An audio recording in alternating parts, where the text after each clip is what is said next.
Heidi, how you doing? Good. How you doing, buddy?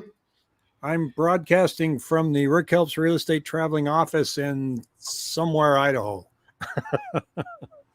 I'm I think I'm west of Boise about hour and a half, something like that.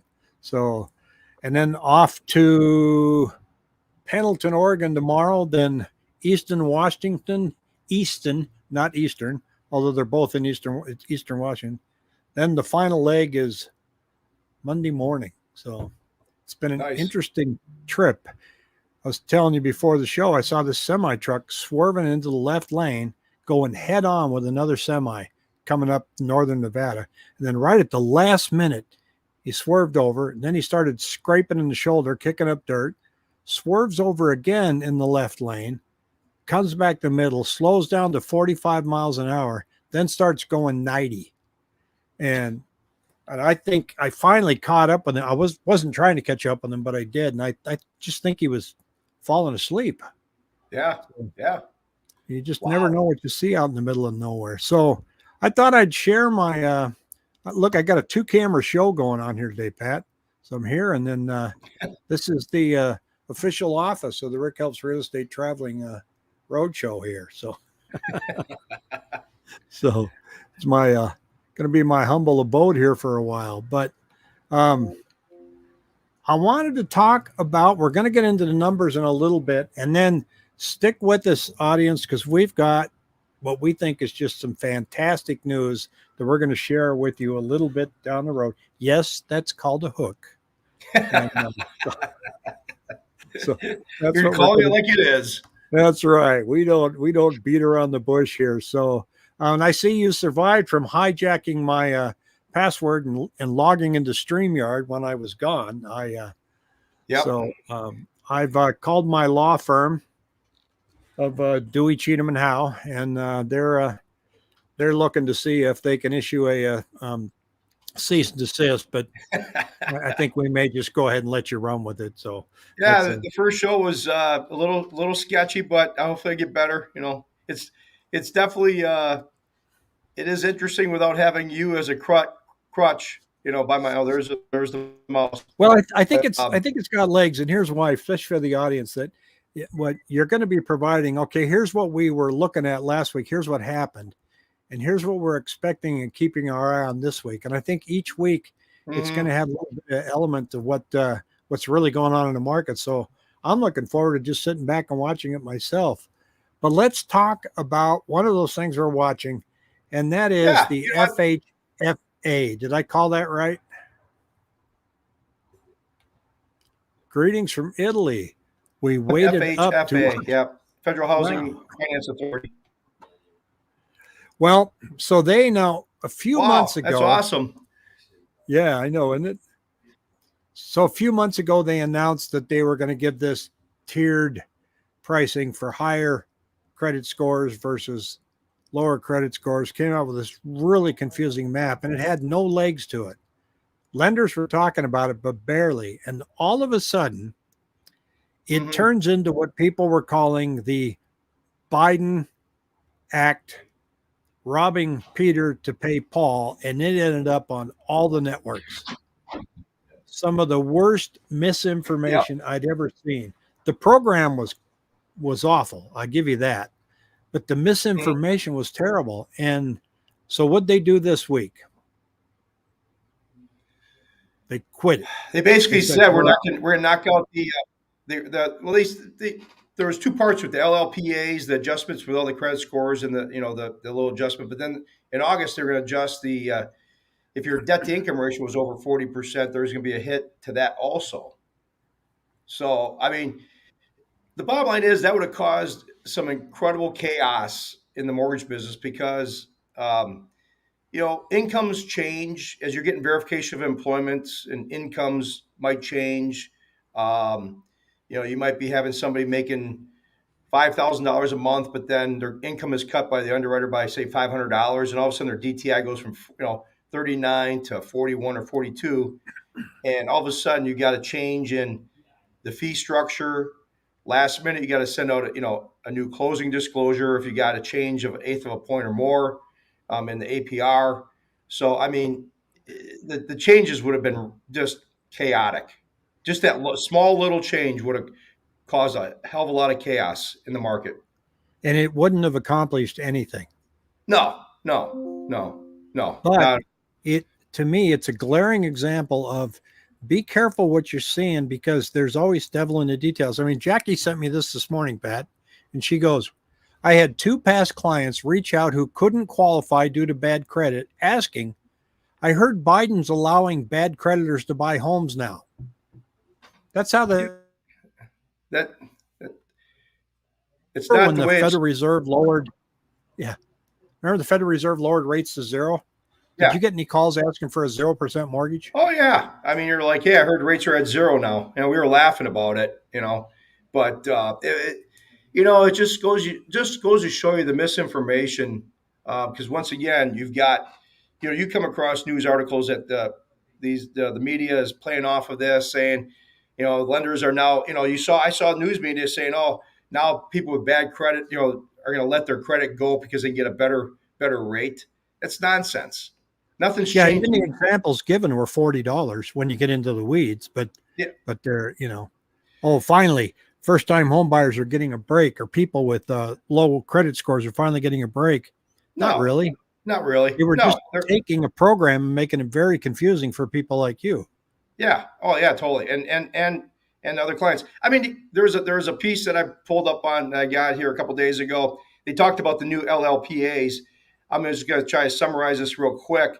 It said if the a first time home buyer has a credit score of 659 and a down payment of 20%, the buyer will pay a fee equal to 2.25% of the loan balance under the new structure, instead of 3% under the old previous policy. So about 75 basis points less, right?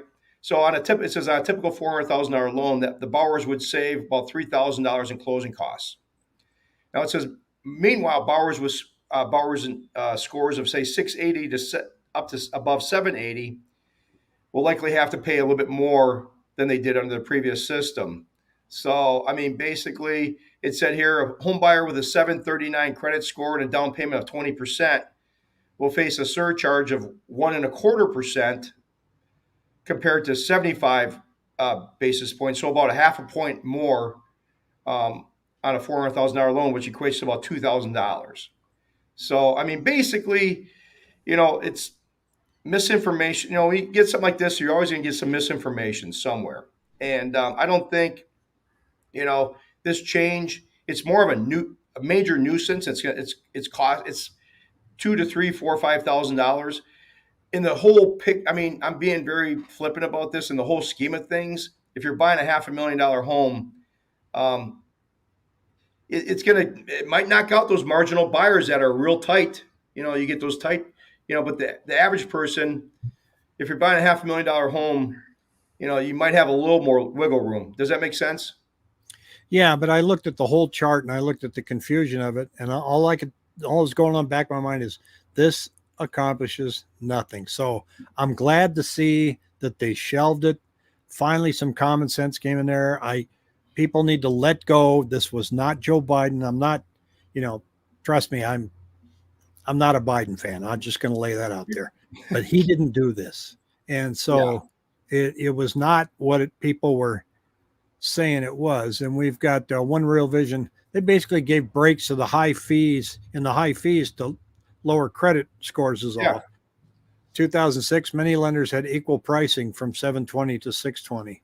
Yeah. I mean, the They, LLPAs, they say that, I have to laugh at the government. They say they say we can't discriminate, right? But they're discriminating against 640 and 740. Yeah, okay, I get it, yeah, but it's risk based pricing is basically what it is. yeah, But yeah, I'll give it this. This brings up a point though. Um, this really calls into, if people are looking to buy a house in the next 3, 6, 8, 9, 10 months, let's say, it does pay to get zeroed in on your credit score. If you're a 700 versus a 730, you know, if you've got the money, if you're looking at paying, I'm just going to give you a PSA.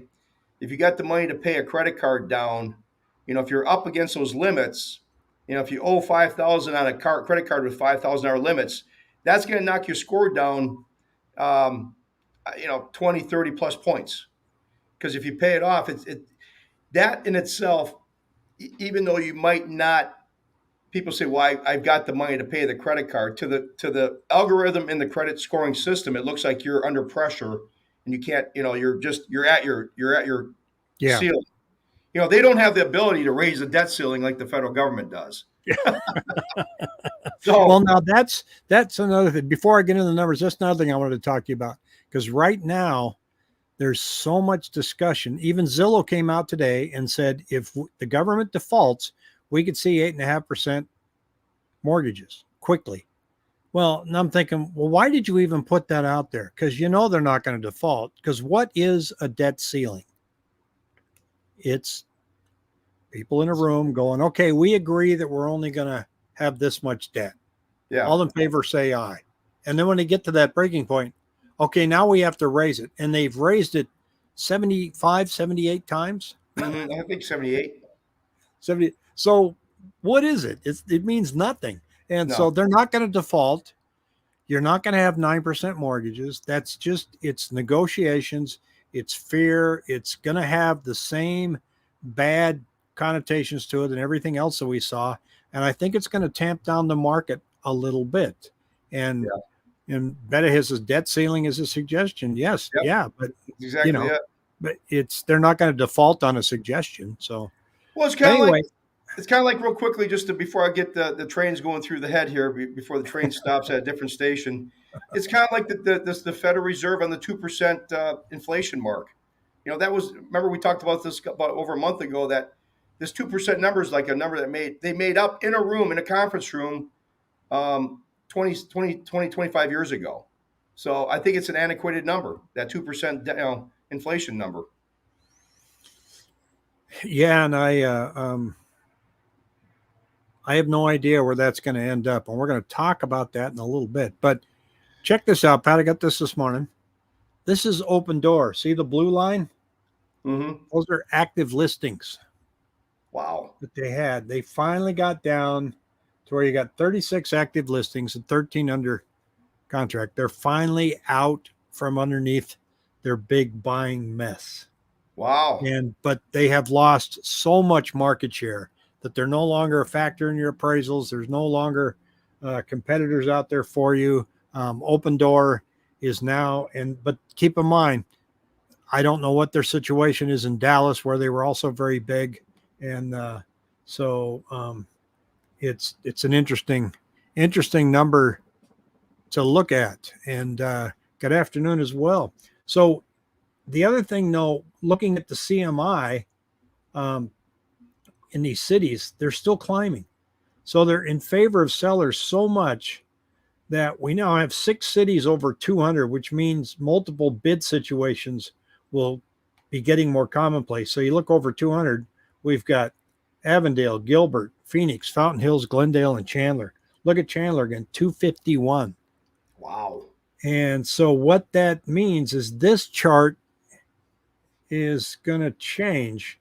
And this is listings over, or that got over their asking price. So we're back up to 19%. Now we had a peak of 60%. So boy, I hope we don't get there again.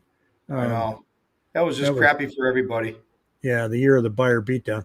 But here's what's going on with our average price per square foot. So it is going up. It's going to continue to go up until we see some inventory. Even though the sales are so slow, they're around 3,300. That's not aggressive. That's not wild. It's just there. But our new listings coming up are about 3,400. So they're both just swimming along, and the listings are gradually going down. And as the sales stay about 3,300, we're seeing the CMI start to climb. So it's, I was on a podcast this week and listening to a guy from Florida and a real estate agent from Massachusetts. I couldn't believe how aggressive their market was out there. I think I mentioned it on our show last night that the one guy said that he looked at this one listing and they said send us your best, highest and best today before midnight. Be prepared to put in an escalation clause, and we'll let you know where we're at tomorrow. Like, go home. I wouldn't do it. That's crazy. So is there any new rate news to share with us? Well, I don't want to give all my away. Now I'm getting kind of sketchy about giving all away my thunder for Monday now. So I got to step very carefully here. Yeah. I We'll can't we'll say, I can't, I can't shoot my wad here in one day. I gotta, so but Pat is saying that there are some things that changed in rates, but you're just going to have to wait till Monday. no, I won't, I won't, I'm not that good. People have to, wait for me. But no, I mean, I mean, today was kind of a choppy day. I mean, it was sloppy, choppy day. The 5.5 coupon was down 37 basis points. It was down like 50 basis points at one time. I mean, I think, they're Fridays have kind of been kind of a sloppy day in the market general. It just seems that way because I think with all this banking information, all these banks, if a bank goes under on Saturday or, they close their doors, they say, come out with some news on Saturday or Sunday, that's where I think traders kind of clean out their positions. So it's been kind of a sloppy trading day, but the 5.5 coupon was down 37 basis points. The 10-year treasury was up 8 basis points. But we're seeing this. This is this channel that we're kind of stuck in this channel. This started, about March 10th. We saw this top, then we saw a slide down. These are rates actually. Sometimes I have prices, sometimes I have rates which move inversely. But we saw this down stampede in rates. Obviously, middle of March 10th. Now we're seeing this channel.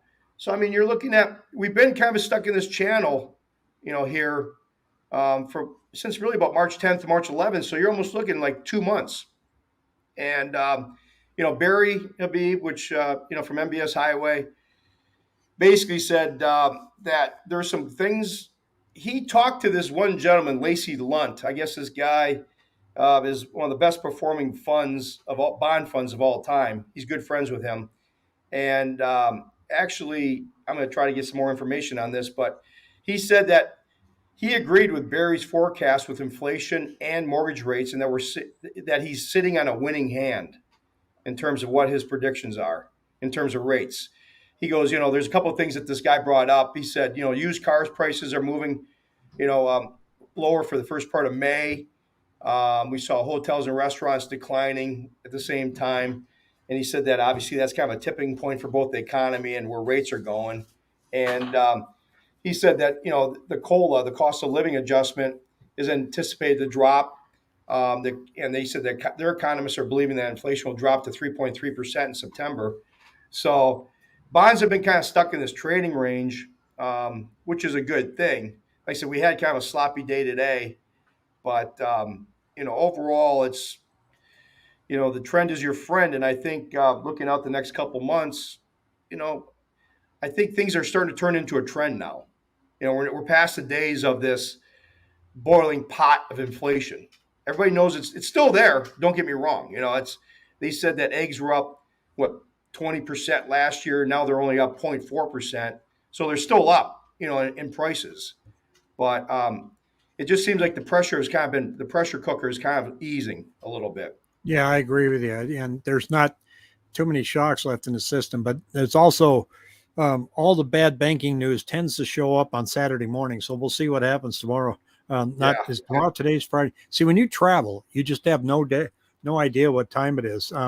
So Kellogg here, he says, when's your next meet and greet? Betta and I may fly in for it and bring you to some local Italian wine. I am all up for that, except the meet and greet with Pat and I in the same room is going to be a little tough this summer. But I'd fly out and visit Pat anyway. Just go out and do that. So look, I'm excited. We've been working on something for what would you say, 90 days at least? A couple months. And we kind of thought, well, maybe it'll happen, maybe it won't. But you nailed it today, and I'm so excited at what you've done. Tell the audience what they can expect in June, what you accomplished today. Well, I've been touting Barry for some time, and I think he's very well known in the industry. He's gives a lot of he goes around the country traveling, talks about interest rates. He's the guy's got his hand on the pulse of everything. And you know, is he you know is he perfect? Nobody's got a crystal ball, but he has gotten 3 crystal ball awards in the last couple of years. So the guy's seems like he'll dig into the information a little bit further. But the last couple of months, the last couple of weeks, I've been talking to Barry and his assistants, and he agreed to come on our show. What June? Should we June 19th? Well, that's what we're trying to schedule is June 19th. But well, I don't want to confuse you. We're going to record it. Yeah. We're not going to go live because I just don't want, live is hard. So we're going to record it. But what we're going to do is we're going to, between now and then, ask you, the audience, to send us questions that you would like us to ask Barry, and we will send them ahead of time. Send those questions to rick@rickhelps.com, and we'll have more announcements about this as we go forward. But we've only known this a couple hours, and this guy's been on CNBC, he's been on CNN, and for him to take some time to be on this little old YouTube channel for half an hour, I'm telling you, I'm all giddy. And I might even I'm thinking of wearing my best t-shirt, Pat. I might even wear a suit, but no, it's cool that, I kind of told him, because our company does subscribe to the service, and I know he appreciates the support. And I think he's all about getting the information out to people. He's very much in high demand, and he's going to give us 30 minutes. Basically, I think you and I had talked about the next couple of weeks. We'll set up. You'll probably set it up where people can submit questions, and we'll pick probably the top 5 questions to give him 5. Depending on the time. Yeah, I think so. And to Charlie's point, Charlie, I'm sure I missed several networks that he was on. So he's been on a lot of stations. I just spit those out because I think those are the 2 most recent ones that I thought of here. And Jason says, promote in advance, Rick. We're going to do that. And no, it's a big thing. It's a big thing because it took some time to try to get a hold of his assistant, and the guy is busy. I mean, he's a lot more busier than some people in the administration. I thought the most we'd get would be 15 minutes. Yeah. I honestly did. I thought he'd come on quickly and give us 15 minutes. A half hour with him is a long time. So we're looking forward to this. We're not going to do, like I say, a live stream, because live streams can sometimes, like we're doing this one, sometimes things can go wrong. And so it's easier just to hook up with Barry, record it, and then promote it so that you guys can see it. And if we can get the questions in ahead of time, but even when we're going to put it out as a premiere, and when I put it out as a premiere, Pat and I will still be on so that we can answer questions while you're watching the show. So a lot of planning going into this, but so I'm glad they don't want to do it next week, because next week I am going to have a hard time scheduling things. I'm going to be all over the place, and I got that class reunion. I'm going to be recording a little recap of the trip. Probably come out Sunday night, just kind of show you guys where I've been and how it's going. And things are working out well. The truck's doing great. I've been in some really nice RV parks. I met a guy day before yesterday. He was parked right next to me, and I said, "Where are you headed?" He goes, "Tacoma, Washington." I said, "Oh, I'll follow you." I was kind of joking. And so 3 hours later, I pull into a gas station to get gas, and who's getting gas next to me? The same guy. He looks up. "You are following me." So, that's funny. We end up seeing the same people all the time on the freeway. But look, Pat, once again, way to go. I'm sure the audience is not as jacked about it as we are, but once you hear from him, he's good. Yeah. So he adds a perspective to the market that I trust you haven't heard yet. Yeah, and I pose this challenge to the viewers, our millions of viewers, that if you sit down, I said, you and I we're gonna go get the questions and figure out which ones are the most maybe pertinent in for 30 minutes, got the most depth maybe or whatever. But and I'll throw this out. Whatever questions we pick, we'll send them out a hat, a Price Mortgage hat, as a The thank you. coveted, Yeah, coveted coveted price Price Mortgage mortgage hat, hat. either gray or black. But yeah, maybe pick out 5 questions. I'm sure he'll know what, because he does go into depth. He goes into depth, and Yeah. I challenge people to figure out. Give them some.